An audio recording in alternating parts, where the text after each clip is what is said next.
살아나게 하시리라. 아멘. 함께 읽은 본문 말씀을 통하여 예수님의 이름은 세상의 소망입니다 라는 제목으로 은혜를 나누고자 합니다. 서남사에서 조계산 정상인 장군봉까지 오르는 길이 2.6km 정도 되는데 입구에 세워진 공원 안내도를 제외하고 남은 거리가 안내되는 것은 딱 한 번, 정상까지 0.4km가 남은 구간입니다. 2.2km를 걸었으니 이제 뭐 다 끝났다 싶은 지점일 수 있습니다. 그런데 여기서부터 말 그대로 숨이 꼴딱 넘어가는 구간입니다. 경사가 매우 가파르고 돌이 많아서 몇 번을 쉬어도 숨이 턱까지 오르는 힘든 길입니다. 지난 한 달여의 기간 동안 새벽마다 이사야의 말씀을 묵상하시면서 어떠셨습니까? 아직 읽어야 할 분량이 있지만 너희의 하나님이 이르시되 너희는 위로하라, 내 백성을 위로하라.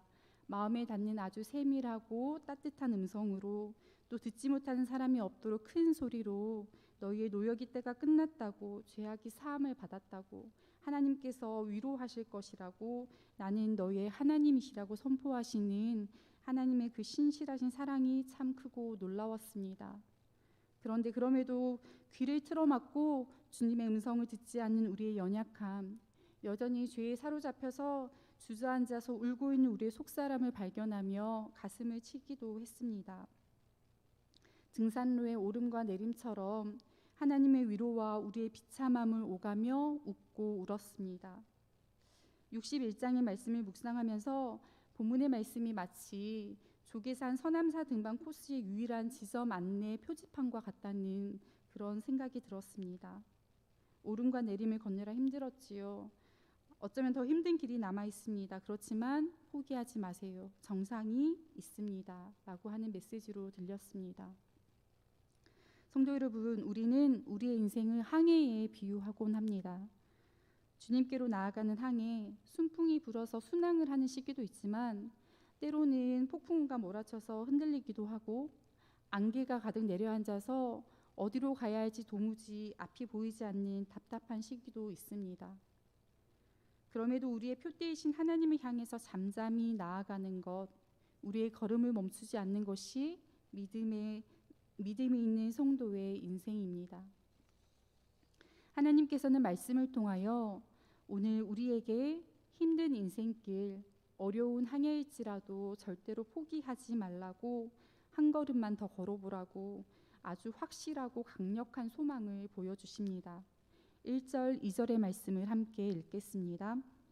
주 여호와의 영이 내게 내리셨으니 이는 여호와께서 내게 기름을 부으사 가난한 자에게 아름다운 소식을 전하게 하려 하심이라.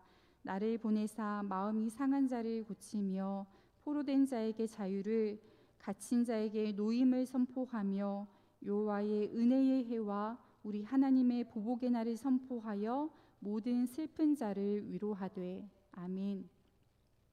하나님께서는 가난한 자에게 여호와의 영으로 기름 부음을 받고 여호와의 영으로 충만한 존재를 보내시겠다고 약속하십니다. 여호와의 영으로 기름 부음을 받고 여호와의 영으로 충만한 존재가 누구일까요? 본문에서는 여호와께서 내게라고, 누구도 대신할 수 없는 1인칭 단수 나에게 주 여호와의 영이 임하였다라고 말씀합니다. 이사야 선지자를 가리킨다고 해석하는 이도 있습니다. 이사야가 선지자로서 소명을 확신하며 하나님의 이루실 복된 일들을 백성에게 선포하는 일에 충실하였기 때문입니다.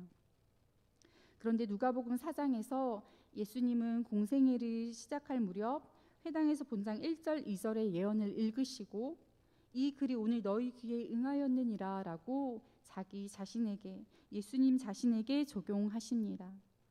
오늘 이 말씀이 너희가 듣는 자리에서 이루어졌다. 다시 말해서 예수님이 오늘 본문에서 말씀한 예언되은 보내심을 받은 자라는 말씀입니다. 이사야 61장에 기록된 구원의 아름다운 소식은 결국 우리를 구원하실 유일하신 분 예수 그리스도에 대한 예언입니다. 성도 여러분, 숨이 꼴딱 넘어가는 인생의 어려운 시간에, 그 어려운 순간에 예수 그리스도의 오심보다 더 기쁜 소식이 있겠습니까? 우리가 아직 죄인 되었을 때에 그리스도께서 우리를 위하여 죽으심으로 하나님께서 우리에 대한 자기의 사랑을 확증하셨느니라. 우리를 향한 하나님의 사랑의 확증이신 예수 그리스도, 주님의 오심보다 더 큰 소망이 우리에게 있겠습니까? 1절 2절의 말씀에 예수 그리스도의 오심과 주님의 구원 사역으로 인해 인생들에게 일어날 놀라운 일들이 기록되어 있습니다. 첫째로 가난한 자에게 아름다운 소식이 전하여집니다. 우리를 가난하게 하는 것이 물질뿐이겠습니까? 물질을 가득 쌓아놓고도 마음이 가난한 일들이 얼마나 많습니까? 자신의 힘과 경험을 의지하지 않고 오직 구원자이신 하나님을 전적으로 의지하는 가난한 마음을 가진 자, 손에 가진 것이 없지만 오직 생명이신 예수님만 자랑하는 자에게 하나님의 풍성함으로부터 오는 채우심을 선포하십니다. 둘째로 마음이 상한 자를 고치십니다. 하나님 앞에서 살아가는 성도가 나는 아무런 문제가 없습니다 라고 하는 순간은 어쩌면 가장 큰 위기입니다. 이사야 1장 6절에 발바닥에서 머리까지 성한 곳이 없이 상한 것과 터진 것과 새로 맞은 흔적뿐이거늘 그것을 짜며 싸매며 기름으로 부드럽게 함을 받지 못하였도다 라고 말합니다. 극심한 죄악으로 인해 온몸이 터지고 멍들었지만 치료는커녕 헌데투성이로 길가에 내버려진 인생을 긍휼히 여기시고 불쌍히 여기신 하나님, 우리가 스스로는 절대로 해결할 수 없는 죄의 문제를 해결하시고 우리에게 참된 회복을 허락하시는 예수 그리스도, 죄로 인해 터지고 찢어진 인생을 치료하시고 끌어안아 치유하시는 성령 하나님의 사랑입니다. 셋째로 포로된 자에게 자유가, 갇힌 자에게 노임이 선포됩니다. 성도 여러분, 참된 자유는 내 마음대로 사는 것이 아니라 하나님의 뜻대로 사는 것입니다. 참된 자유는 죄의 사망에서 노임을 받아 하나님께 사로잡혀 사는 것입니다. 예수님께서는 죄와 사망에 사로잡혀 포로된 자에게 진정한 자유, 하나님의 샬롬을 베푸십니다. 갇힌 자에게 참된 평안과 완전한 노임을 선포하는 것은 오직 예수 그리스도의 구원 사역을 통해서만 가능합니다. 넷째로 여호와의 은혜의 해와 하나님의 보복의 날을 선포하십니다. 50년마다 한 번씩 돌아오는 구약의 희년은 빚은 탕감하고 노예를 해방시키며 가난 때문에 어쩔 수 없이 가업을 팔았던 자에게 그것을 다시 돌려주는 해였습니다. 하나님께서 우리 인생에 리셋 버튼을 누르시는 겁니다.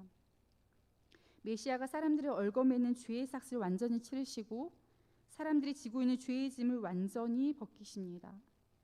또 자기 백성들을 억압하여 숨통을 쥐었던 죄의 세력을 꺾으심으로써 원수의 억눌림으로부터 완전한 자유와 평안을 주십니다. 마지막으로 모든 슬픈 자를 위로하십니다. 평안한 듯 보이나 가까이에서 보면 굴곡 없는 인생이 없습니다. 세상이 우리에게 주는 기쁨은 잠시 잠깐입니다.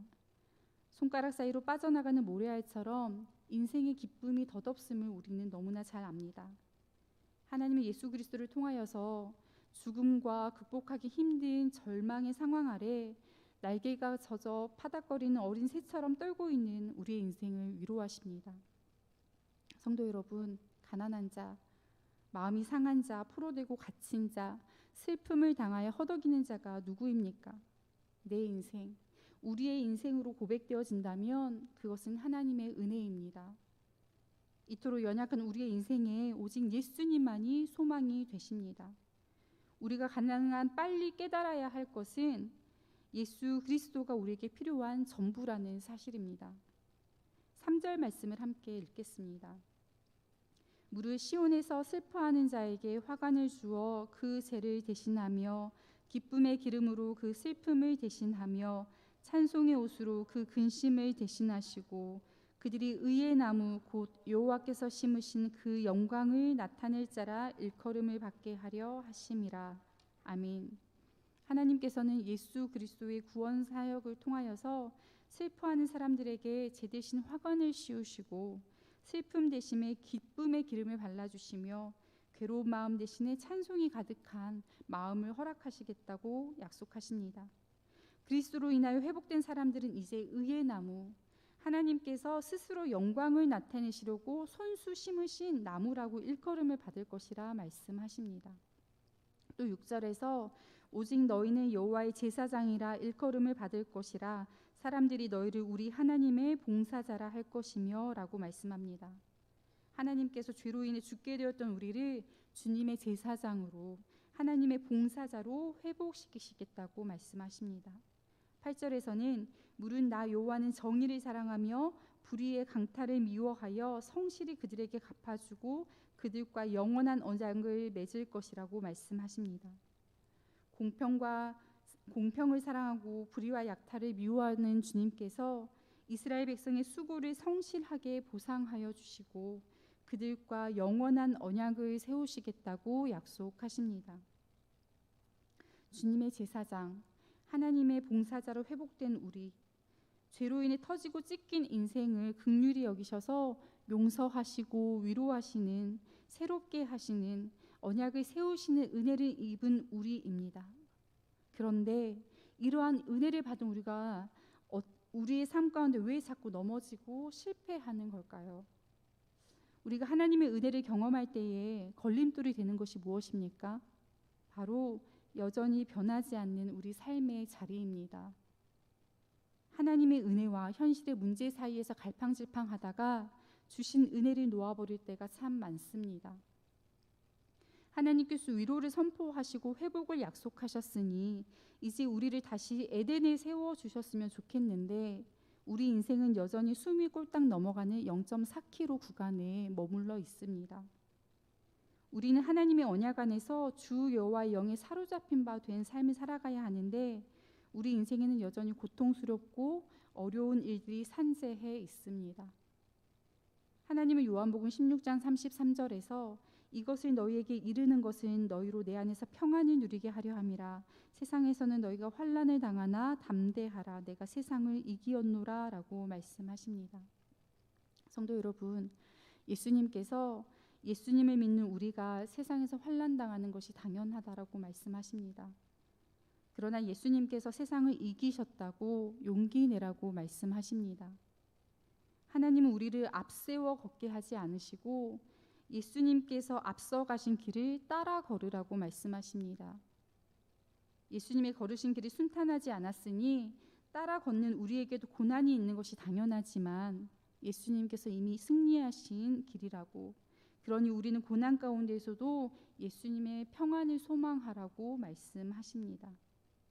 마지막으로 9절의 말씀을 함께 읽겠습니다. 그들의 자손을 문 나라 가운데에 그들의 후손을 만민 가운데에 알리리니 무릇 이를 보는 자가 그들은 여호와께 복받은 자손이라 인정하리라. 아멘. 하나님께서는 예수님을 통한 구원의 축복이 이스라엘 백성의 자손과 후손을 통하여 만민 가운데에 알려질 것이라고 말씀합니다. 성도 여러분, 예수님의 이름은 세상의 소망입니다. 가난한 자, 마음이 상한 자, 포로된 자를 구원하시고 모든 슬픈 자를 위로하시는 예수님의 복음은 우리 자녀에게, 우리 이웃에게, 여전히 슬픔의 자리에 머무르는 모든 이들에게 마땅히 전해져야 합니다. 나에게 주어지지만 내 것이 아닌 은혜, 하나님께서 주신 것이니 온전히 누려야 하지만 나 혼자 소유해서는 안 되는 은혜입니다. 오늘 우리에게 들려진 구원의 아름다운 소식, 예수 그리스도를 통한 회복의 약속, 하나님의 풍성함으로부터 오는 하나님의 샬롬이 복음의 증인된 삶을 살아가는 저와 여러분의 모습을 통하여 황폐하고 무너져 있는 마음들에게 전하여지기를 소망합니다. 그래서 하나님의 회복이 우리로 인해 우리 이웃들에게 번져가기를 소망합니다. 기도하겠습니다. 하나님, 죄에 사로잡혀 소망이 없는 인생들에게 하나님의 복된 구원의 소식을 들려주시니 참 감사합니다. 예수님의 이름만이 우리에게 소망임을 인정합니다. 예수님의 이름이 세상의 소망임을 고백합니다. 다시 죄에 사로잡히지 않고 생명이신 하나님께 사로잡혀 살게 하시옵소서. 때로 고난과 어려움이 있을지라도 앞서 걸으시고 이미 승리하신 예수 그리스도를 신뢰함으로 믿음의 여정 가운데 멈춰서지 않게 하시옵소서. 우리를 돌보시고 회복의 길로 인도하시는 성령 하나님의 음성에 민감하게 하시옵소서. 오늘 주어진 하루가 내 것이 아니라 나를 통해 일하실 하나님의 것임을 인정하며 성실하게 주님의 뜻을 이루어드리는 복된 삶을 살게 하시옵소서. 우리를 통하여 복음이신 예수 그리스도가 전하여지고 마음이 상한 자들에게 하나님의 회복, 하나님의 샬롬이 번져가게 하시옵소서. 우리의 참 소망 되시는 예수 그리스도의 이름으로 기도합니다. 아멘.